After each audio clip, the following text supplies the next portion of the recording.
Bonjour à toutes et tous et bienvenue dans cette nouvelle vidéo de la chaîne 3DCF, un 3D Compta Finance dédié à l'accompagnement des futurs spécialistes de l'expertise comptable à travers le DCG, le DSCG et le DEC.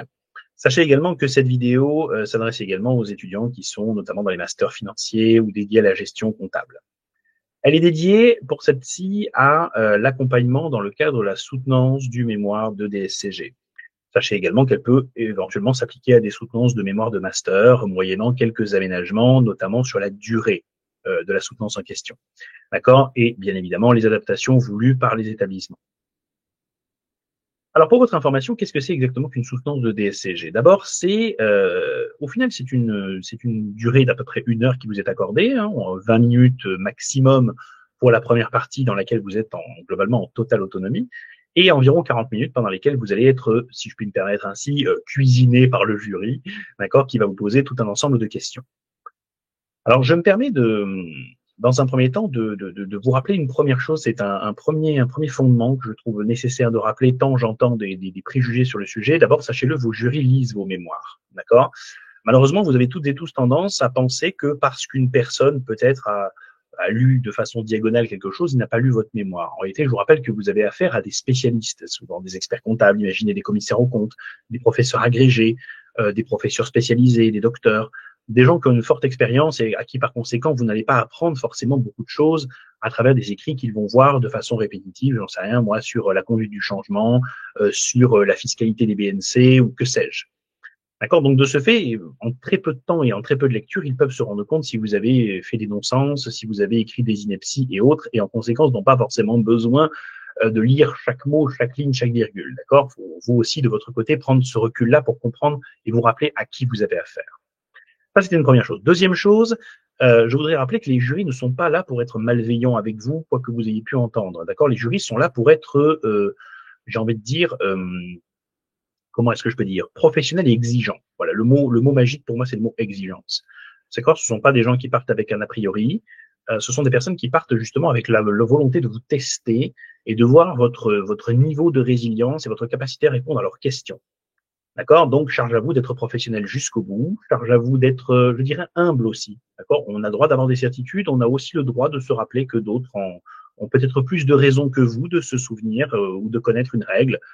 Il sera difficile de dire à un expert comptable qui s'est trompé s'il a 20 ans d'expérience ou 15 ans d'expérience sur un sujet et qu'il vous affirme que vous vous êtes trompé.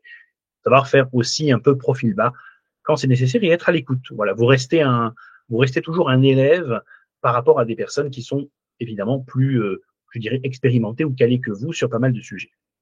D'accord? Et enfin, troisième petit élément que je vais poser en cadre, voilà, rappelez-vous que c'est aussi une épreuve dans laquelle vous avez le droit de dialoguer avec le jury. D'accord? Vous êtes là pour apprendre. Si une personne effectivement vous dit que vous êtes trompé, c'est pas la fin du monde, à condition que vous ayez une attitude constructive. On a droit effectivement peut-être de se dire, qu'est-ce que j'aurais pu faire mieux? Est-ce que vous pourriez me donner un élément, une indication supplémentaire pour que je puisse rebondir? Et dans ce cas-là, je peux effectivement refaire une situation, etc. Bref, soyez professionnel en tout cas. D'accord? Bien.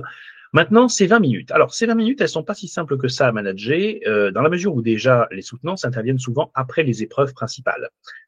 On peut déplorer ça et malheureusement, certaines et certains d'entre vous n'auront pas trop de chance. Vous allez débuter ça certainement la semaine d'après.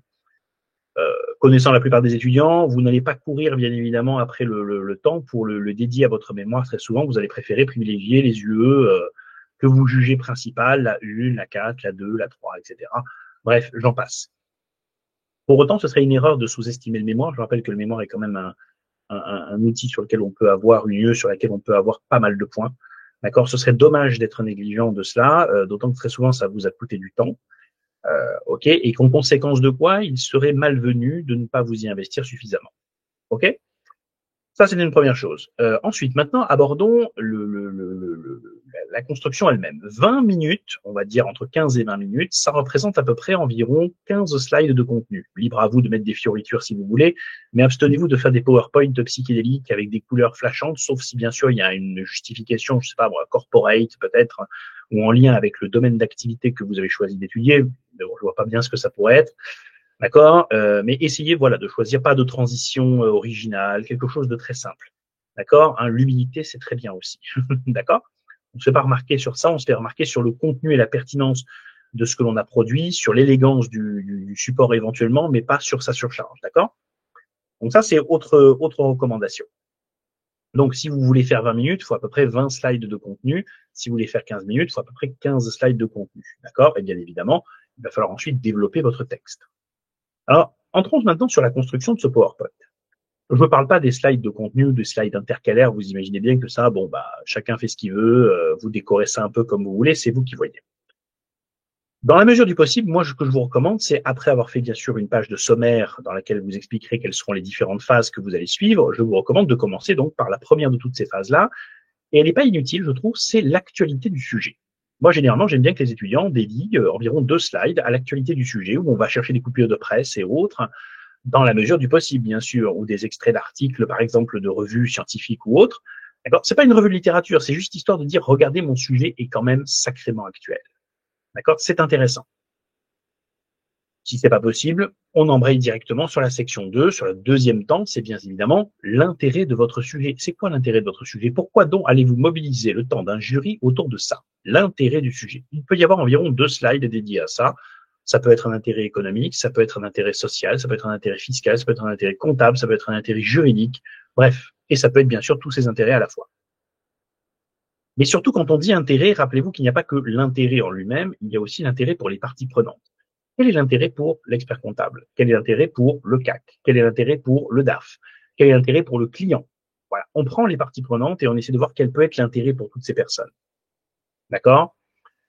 Une fois qu'on en a terminé avec cette section, donc éventuellement actualité du sujet, intérêt, on peut embrayer sur le troisième temps, d'accord, à savoir les enjeux. Qu'est-ce qui est en jeu exactement derrière ce sujet-là? Les enjeux, une fois de plus, eux aussi sont économiques, juridiques, financiers. Je rappelle ce que c'est qu'un enjeu. Dans l'intérêt, on est resté superficiel. On était là pour justement un petit peu titiller l'intérêt de vos spectateurs, d'accord? Alors que lorsqu'on aborde la question au sens strict de l'enjeu, là, on plaisante plus. Je rappelle, un enjeu, c'est quelque chose que l'on peut perdre ou que l'on peut gagner, d'accord? Par exemple, imaginons que vous soyez en train d'envisager le passage, je sais pas, de BNC à CELARL. Par exemple, il y a des enjeux fiscaux. L'enjeu fiscal, c'est bien évidemment de préserver, éviter toute forme d'abus de droit fiscal, par exemple. On veut l'éviter. On veut de l'autre côté maintenir une certaine, comment est-ce que je peux dire, une situation fiscale conforme, d'accord? On veut éviter toute forme d'optimisation fiscale qui serait malvenue, et d'accord, et qui pourrait être délétère à long terme. Vous voyez ce que je veux dire? Les enjeux, c'est ça. Qu'est-ce que je peux perdre? Qu'est-ce que je peux gagner? D'accord? Et qu'est-ce que je peux faire perdre ou gagner à mon client ou à mon expert comptable, etc. Une fois que vous avez saisi un petit peu tout ça, vous avez normalement l'intérêt de votre jury. Ça y est, il vous écoute, vous lui avez dit, OK, là, ça c'est actuel, voici comment est-ce que je peux dire, les objectifs pour chacun, voici les intérêts pour chaque partie prenante, voici les enjeux, qu'est-ce qui est en jeu derrière mon sujet. Vous pouvez maintenant commencer à aborder le fond du fond, c'est-à-dire le problème. Et quand je dis le problème, je ne parle pas d'une question, je parle du problème. C'est quoi le problème? D'accord? Voire même les problèmes. D'accord, que vous pouvez par la suite résumer à votre fameuse problématique. D'accord, je rappelle, une problématique, normalement, c'était pas une question, mais c'est devenu presque aujourd'hui maintenant une sorte de détournement de s'imaginer que c'est une question. Donc, tout le monde, quand il voit le mot problématique, dit c'est une question. Non, problématique, c'est un élément textuel qui dit voilà où est le problème. Et la question que vous posez, en fait, s'appelle question de recherche. Mais bon, bref, on va pas chipoter, on va dire effectivement que là, en l'état actuel des choses, vous avez affaire à ce qu'on appelle une problématique que vous avez énoncée et la question de recherche que vous rappelez. Une fois que ces choses sont faites, vous avez remarqué, ça y est, on a fait la première phase et on arrive sur la deuxième grande étape. Donc ça y est, une fois qu'on a posé le problème, on arrive sur la partie justement. Alors vous allez me dire, mais qu'est-ce qu'on va faire? Est-ce que je reprends ma partie 1? Alors, vous entendrez souvent des gens vous dire, je veux surtout pas revoir ce qu'il y a dans votre mémoire. C'est souvent maladroitement dit d'ailleurs, faut le dire. Et donc du coup, il y a des étudiants qui disent, oui, il faut qu'on parle de toute autre chose que dans le mémoire. Pas du tout. Ça n'a rien à voir. C'est pas parler de toute autre chose que ce qu'il y a dans le mémoire. C'est surtout ne pas redire la revue de littérature. Vous n'êtes pas là pour faire une redite de la revue de littérature. Le jury l'a déjà lu. Vous êtes là pour faire un exposé de votre, d'accord? On fait un exposé de sa démarche. Et donc, en conséquent, quand on fait un exposé de sa démarche, la principale priorité que l'on peut avoir, c'est de se dire, bon, tiens, puisque j'expose ma démarche, je vais me demander, par exemple, moi, c'est souvent ce que je recommande aux étudiants, c'est de dire dans un premier temps, voilà les concepts théoriques clés. Ça, il ne s'agit pas de refaire une redite de la revue de littérature, il s'agit juste de dire, voici quels sont les concepts clés. Vous en choisissez 3-4, très significatifs, très saillants, vous rappelez juste 2-3 auteurs, et c'est fini. Pas besoin d'aller plus loin. Mais ça permet quand même de refonder des principes clés. C'est important, les principes clés. D'accord, ils ne sont pas que la propriété, je rappelle, de la partie 1, dite revue de littérature. Ils sont aussi ce qui va structurer derrière votre démarche de recherche. OK? Une fois que vous avez rappelé ces concepts clés, vous pouvez cette fois-ci présenter votre méthode. D'accord? Votre méthodologie, quelle est-elle? Ma méthodologie commence par, alors vous savez qu'il y a des différentes, hein, vous avez de l'approche inductive, de l'approche déductive, vous avez celles et ceux qui auront fait une étude de cas, vous avez celles et ceux qui auront fait une approche empirico-déductive, vous avez celles et ceux qui vont faire une approche inductive, bon, il y a de l'abductive un petit peu de temps à autre aussi. Quoi qu'il en soit, vous devez cadrer un peu les choses et dire voilà comment je m'y suis pris. D'accord? Faites simple, une fois de plus, on a lu votre mémoire. Après quoi, slide suivante, vous pouvez les dédier le slide suivant, bien évidemment, à l'enquête de terrain. Il va falloir nous présenter les personnes que vous avez interrogées, les cas que vous avez sélectionnés, les personnes avec qui vous avez comment est-ce que je peux dire, à qui vous avez soumis un questionnaire, les échantillons. J'ai envie de dire l'état idéal, c'est-à-dire ce que vous vouliez atteindre, et puis in fine ce que vous avez atteint. D'accord? Ok, c'est principalement ça, comme ça on voit un petit peu le delta. Et enfin, dans les slides suivants, on va pouvoir commencer à présenter les résultats. Alors bien sûr, si ce sont des entretiens, vous n'allez pas nous présenter tous les résultats, ça va de soi. Vous allez présenter les verbatims, autrement dit, les citations saillantes de vos interlocuteurs. Si ce sont des questionnaires, vous allez présenter quelques chiffres clés, pas tous les graphes, on les a vus dans votre analyse. Vous allez présenter peut-être 4, 5, 6 chiffres vraiment très saillants. D'accord? Si ce sont des études de cas, vous allez peut-être présenter là aussi 4-5 chiffres ou des verbatims, puisque je rappelle que dans une étude de cas, on brasse plus large en termes de méthode. Hein. On peut avoir des enquêtes internes, on peut avoir des entretiens, on peut faire des questionnaires, donc vous pouvez brasser un peu. Ce qui est sûr, c'est qu'à la fin, moi, je dois pouvoir voir le résultat de votre travail. Si ce sont des hypothèses, rien ne vous empêche de me préciser si vous les avez validées ou pas. Si ce sont par exemple des questions de recherche, quelque chose, des propositions de recherche, pardon, excusez-moi, ça peut très bien être est-ce que vous les corroborez ou pas, d'accord? Et si c'est une étude de cas, ben, qu'est-ce que vous pouvez en ressortir, même si effectivement la démarche de généralisation parfois est un peu difficile, ce qui d'ailleurs vous autorise dans une slide suivante à faire une sorte de présentation des biais d'analyse que vous auriez pu avoir. Et une fois que vous avez terminé cela, libre à vous de commencer à faire toute la partie, alors pas forcément discussion, mais peut-être vos préconisations opérationnelles. Qu'est-ce que vous nous recommandez? Et une fois de plus, évitez de faire des listes à la Prévert, on les a déjà lues, vos listes. D'accord? Essayez de présenter ça de façon opérationnelle, des phases, des états, des acteurs, des moyens. Si vous avez mis en place, par exemple, des simulateurs et autres, à quoi bon, vous pouvez faire vos préconisations, mais peut-être, à titre de résultat, en amont, nous présenter déjà les résultats de votre simulation. Ne faites pas des captures d'écran trop lourdes, faites des captures d'écran légères, ne prenez que quelques chiffres clés. Montrez-nous des comparatifs de situations. D'accord? Vos jurys, je vous rappelle, sont, comme je vous dis, des professeurs universitaires désagrégés. Ce sont des gens qui aiment bien cette matière-là, qui aiment la matière chiffrée aussi, qui aiment la matière, il n'y a pas de la matière chiffrée qu'en fiscal, en comptable. Il y a aussi en social, aussi, où on peut faire des études quantitatives, qualitatives. D'accord? N'hésitez pas à faire vivre un peu cette partie pour montrer votre degré d'implication et de sérieux dans la mise en place de votre étude. Et bien évidemment, pensez par la suite à conclure. Rien ne vous empêche, alors vous entendrez tout et son contraire, vous avez le droit de faire une conclusion avec un volet personnel. Vous avez le droit de dire effectivement ce en quoi ça vous a enrichi, on ne dit pas ce que je n'ai pas fait, mais plutôt ce que je regrette de ne pas avoir fait, ce que j'aurais aimé faire. Vous voyez, toujours du langage positif, mais vous avez le droit de faire une conclusion aussi personnelle si à un moment donné ça vous va. Et bien évidemment, pensez quand même bien à remercier à la fin votre jury de son attention et à leur laisser de la place pour répondre. Hein, mesdames, messieurs, cette soutenance est maintenant terminée. Je suis à votre disposition pour répondre à l'ensemble de vos questions. D'accord? Ceci afin que le jury ne soit pas gêné de savoir si vous avez ou non terminé. Après quoi, vous pouvez répondre, bien sûr, aux différentes questions qui vont se poser à vous. D'accord? Ok, si le jury vous interrompt avant la fin, rappelez-vous qu'ils ont peut-être un timing serré, ne le prenez pas comme quelque chose de personnel, d'accord, hein, c'est pas grave, c'est pas contre vous, voilà, c'est peut-être qu'ils sont super pressés, c'est pas grave, passez aux questions, laissez ça derrière vous, ok. Pareil, si la phase de questions ne dure pas, ça veut pas dire qu'ils vous détestent, ça veut pas dire qu'ils vous adorent, ça veut juste peut-être dire que le timing est contre eux et qu'ils ont besoin d'un petit peu moins de temps et peut-être que tout simplement votre maîtrise leur a semblé suffisante à l'écrit comme à l'oral, d'accord. Je vous rappelle que c'est kiff hein, l'écrit l'oral. OK.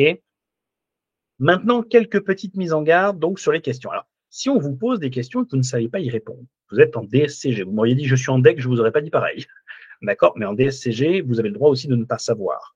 Vous avez le droit de poser vous-même des questions pour demander à être orienté peut-être et effectivement améliorer votre réponse. Et vous avez le droit effectivement de dire je ne sais pas. D'accord? Ok, ou je n'ai pas creusé cet aspect-là. Libre à vous de prendre une forme peut-être un peu plus rhétorique, un peu plus, vous voyez ce que je veux dire, je serpente un peu, d'accord, pour éventuellement couvrir cela. Il est évident que vous ne pourrez pas jouer de ce joker tout le temps non plus. Vous êtes censé aussi connaître votre sujet un minimum, mais vous êtes là aussi pour être un élève qui écoute si jamais un jury effectivement vous fait entendre que votre maîtrise est discutable sur certains aspects ou vous avez fait des erreurs.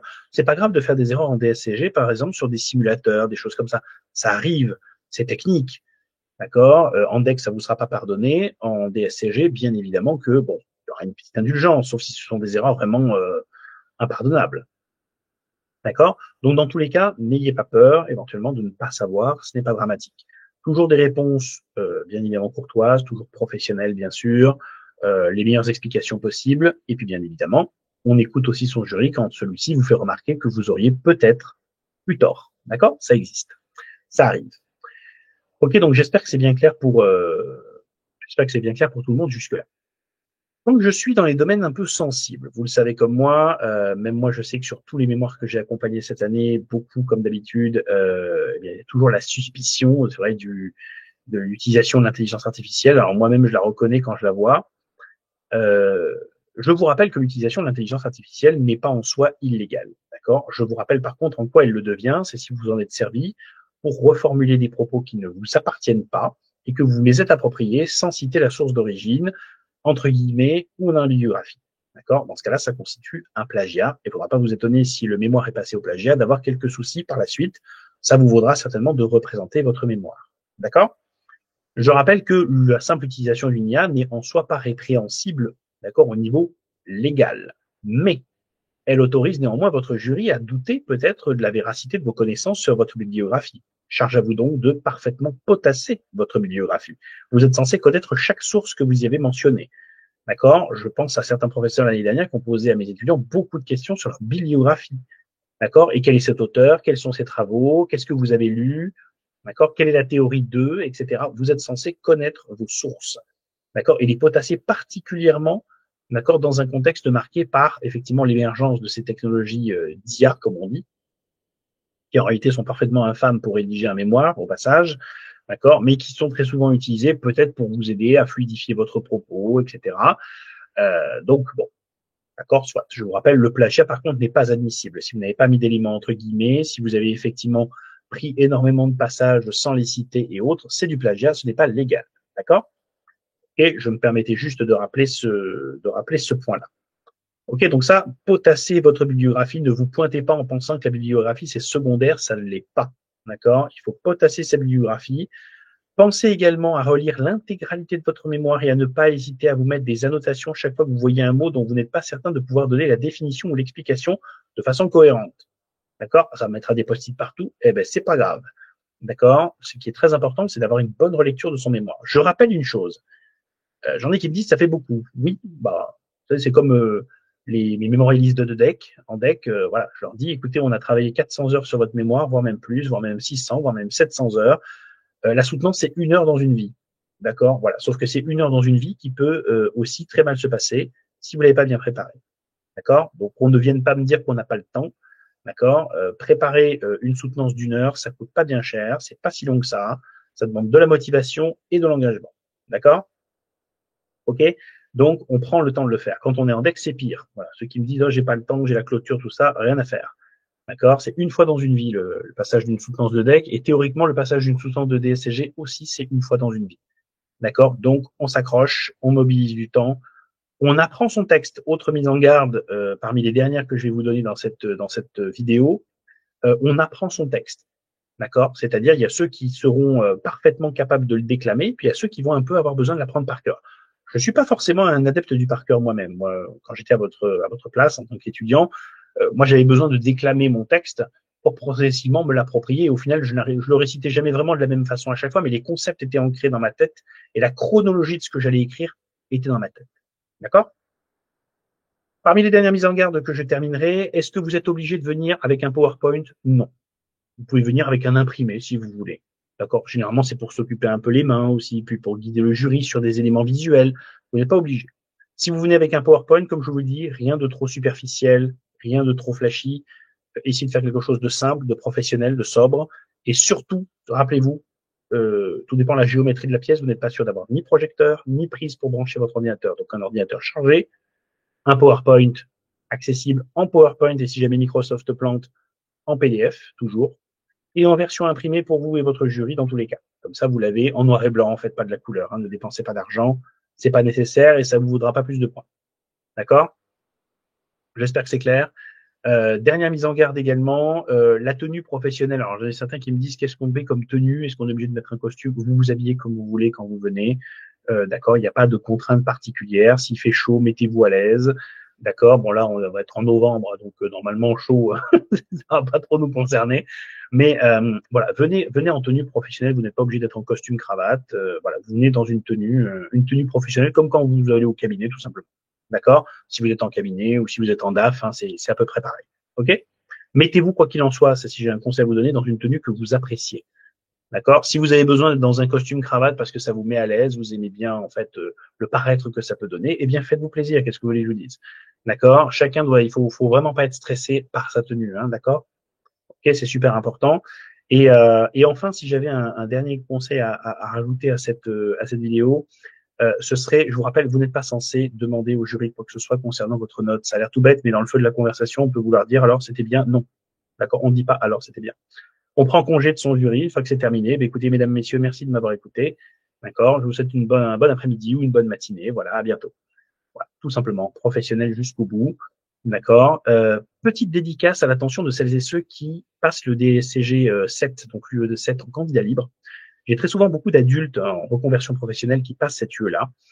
Et c'est très difficile quand on est une personne qui est en métier depuis 7 ans, 8 ans, 9 ans, 10 ans de se mettre dans cette situation-là. Mais c'est très compliqué, je le sais, mais vous devez vous rappeler que vous êtes toujours un élève pour les jurys. D'accord? Ce n'est pas moi dans mon métier, je fais ça. C'est plutôt compte tenu de ce que j'ai relevé pendant mes entretiens, etc., il ressort que toujours s'appuyer sur la parole des professionnels. Constamment. D'accord? Même si effectivement, je comprends, vous avez 10 ans d'expérience, vous avez 20 ans d'expérience, eh bien, on s'en moque, en tout cas pendant 1 heure.